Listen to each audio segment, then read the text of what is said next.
అందరికీ నమస్కారం. Welcome to PS TV.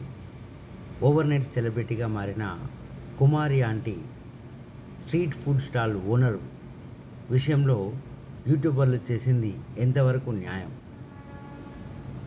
తమ చేతి వాటను చూపిస్తూ మంచి రుచికరమైన భోజనం అందిస్తూ మనసులు దోచుకొని 4 రాళ్ళు వెనకేసుకునే సమయంలో యూట్యూబరు తన వీడియో వైరల్ చేసుకోవడం కోసం ఆమె మాటలను కట్ చేసి, పేర్చి, డైలాగులుగా మార్చి వీడియో వైరల్ చేసి ఆమెను కూడా ఫేమ్ చేసేంత వరకు బాగానే ఉంది.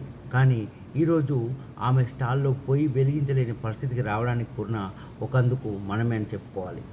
మరి ఇలాంటి తప్పుల వల్ల వాళ్ళ జీవితాల్లో అన్యాయం జరిగే అవకాశం కూడా ఉంది కాబట్టి దయచేసి మీరందరూ కూడా గమనించి ఇలాంటి తప్పులు మళ్ళీ జరగకుండా చూసుకోవాలని కోరుతున్నాను.